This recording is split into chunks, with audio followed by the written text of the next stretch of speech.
দাদা একটা টিকিট দেন তো। কোথায় যাবে? মায়াপুর। মায়াপুর? এই নিন, তাড়াতাড়ি যান, এক্ষুনি বাসটা ছেড়ে দেবে।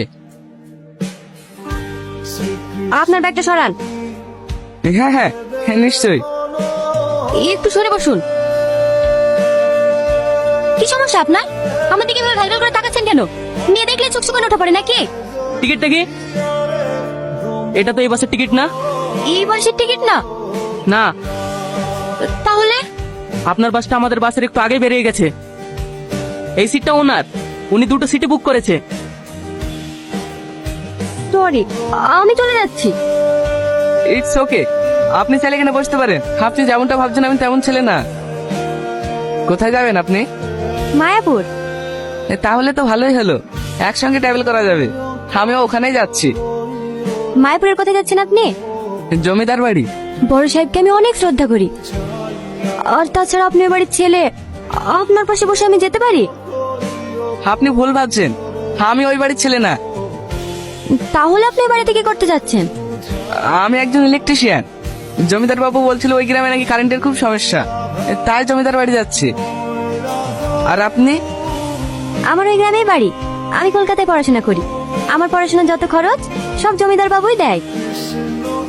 জমিদার বাবু আজকে হঠাৎ এই সময়? আমার লাতে আজকে বাড়ি আসছে, তাই একটু বাজার দিকে যাচ্ছি। রোহন বাবু বাড়ি আসছে? হ্যাঁ। চাষবাস সব ঠিকঠাক চলছে তো? হ্যাঁ বাবু, আপনার তো সব ঠিকঠাক চলছে। আচ্ছা ঠিক আছে, আমি এখন আসি। সত্যি আমাদের জমিদার বাবু অনেক বড় মনের মানুষ। হ্যাঁ রে, আমি যখন খেতে পাইছিলাম না তখন আমাকে এই জমিটা দিয়েছে চাষ করার লেগে। আর আমার মেয়েকেও বাইরে পড়াশোনা করার জন্য পাঠিয়েছে। জমিদার বাবু যদি আমাদের পাশে না থাকতো তাহলে যে আমাদের কি হতো। কি রে, তোদের রান্না হলো? হ্যাঁ হ্যাঁ খেলাম না, এই তো হয়ে এসছে। এই একটু চেখে দেখান তো কেমন হয়েছে। এত ঝাল রোহন খেতে পারে নাকি? একটু পানি দে। বড় মা, আপু তোমাকে ডাকছে। তোর আব্বা আবার কি বলছে? জানিনি, আপু তোমাকে তাড়াতাড়ি যেতে বললো। ঠিক আছে, তুই যা, আমি আসছি। এই রাকেশ, রোহন কাঁদতে যাস না এখনো? এই তো চাষি বড় মা, এই নাও। না না, ঠিক আছে। আর নাও না, খুব ভালো খেতে। মায়াপুর মায়াপুর মায়াপুর। ওই তো জমিদার সাহেবের গাড়ি। আপনাকে নিতে এসেছে নাকি? হ্যাঁ, আমি তো এই গ্রামের কিছু চিনি না, তাই জমিদার সাহেব গাড়ি পাঠিয়ে দিয়েছে মনে হয়। ঠিক আছে, যান তাহলে। তুমি হেঁটে যাবা?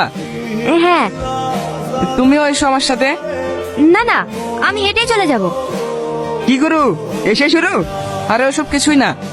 দাদু ভাই আসতে কোনো অসুবিধা হয়নি তো? না দাদু, কোনো অসুবিধা হয়নি। না খেয়ে খেয়ে চেহারা কি অবস্থা করেছে দেখো দিনি। এক্সাম ছিল তো, তাই ঠিক মতো খাওয়া হয়নি।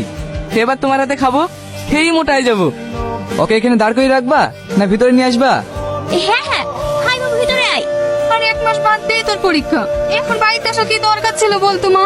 একবারে পরীক্ষাটা দিয়ে আসতি। তুমি চুপ করো, তোমার শরীর খারাপ, আর আমি বাড়ি আসবো না। না রে মা, আমি ঠিক আছি। সে তো দেখতেই পাচ্ছি কতটুকু ঠিক আছো। রূপনগরের রাস্তাটা কোন দিকে একটু বলতে পারবে? এদিকে কোনো রূপনগর নাই। রূপ তো আছে। মানে তুমি? সরি, আপনি? আপনি না, তুমি। তুমি বাইক কোথায় পেলে? এখানকার জমিদারের। আপনাদের জমিদার অনেক বড় মনের মানুষ। কালকে আমার অনেক সেবা যত্ন করেছে। আবার আমার কি সৌভাগ্য দেখো, তোমার সঙ্গেও দেখা হয়ে গেল। চলো আমরা কোথাও ঘুরে আসি। আমরা তো একে অপরকে চিনি না, তাই না? চেনা না থাকলেও মনে হচ্ছে আমরা এক অপরকে অনেক আগে থেকেই চিনতাম। তুমি কি আমাকে ইমপ্রেস করার চেষ্টা করছো? তাহলে তুমি বুঝতে পেরেছো আমি তোমাকে ভালোবেসে ফেলেছি। সত্যি, আমি কখনো এমন অনুভূতি পাইনি। আমিও যে বাসে কখন তোমার প্রেমে পড়ে গেছি, কিন্তু ভয় বলতে পারিনি। কেন? তুমি যদি আমাকে পছন্দ না করো, সেই কারণে। তোমাদের গ্রামটা আমাকে একটু ঘুরিয়ে দেখাবে না? আজ না, অন্য কোনো একদিন। ঠিক আছে, কাল কিন্তু আমি তোমার জন্য এইখানে এই সময় অপেক্ষা করব। তুমি কিন্তু আসবা। ভেবে দেখবো।